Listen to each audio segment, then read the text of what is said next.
Esto casi no se sabe, pero la educación pública, gratuita y obligatoria fue inventada en algún momento de la historia. Antes no existía. La educación en la antigüedad distaba mucho de lo que hoy entendemos por educación. En Atenas clásica, por ejemplo, no había escuelas. Las primeras academias de Platón eran espacios de reflexión, conversación y experimentación libre. La instrucción obligatoria era cosa de esclavos. Por otro lado, la educación en Esparta era más parecida a una instrucción militar. El Estado se deshacía de quienes no alcanzaban los niveles esperados. Había clases obligatorias, fuertes castigos y modelamiento de la conducta a través del dolor y el sufrimiento.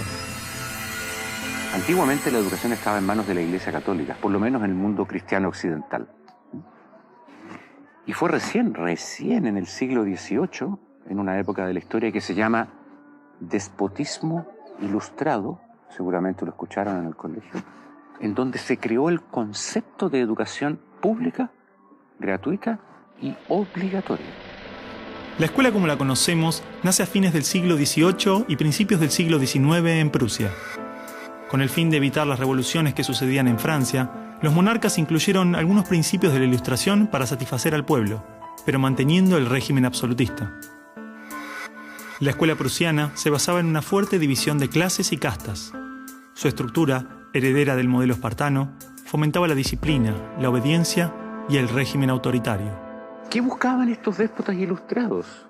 Un pueblo dócil, obediente, y que se pudiera preparar para las guerras que hubieron en esa época entre todas las naciones que estaban naciendo.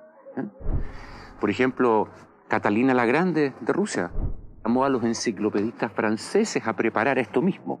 Diderot, uno de los más famosos, estuvo allí para armar este paquete, ¿sí?, formador, no de ciudadanos, sino que de obedientes súbditos de estos estados.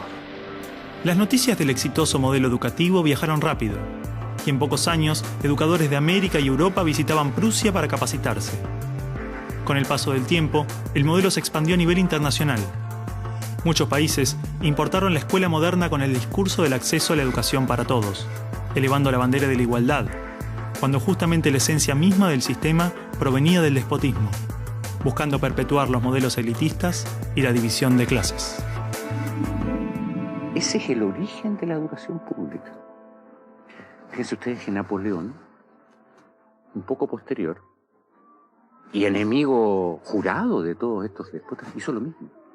Él lo decía con todas sus letras. Yo quiero formar un cuerpo docente para poder dirigir el parecer de los franceses. ¿Se entiende? Él lo tiene claro. Y eso opera, se sepa o no se sepa, hasta el día de hoy.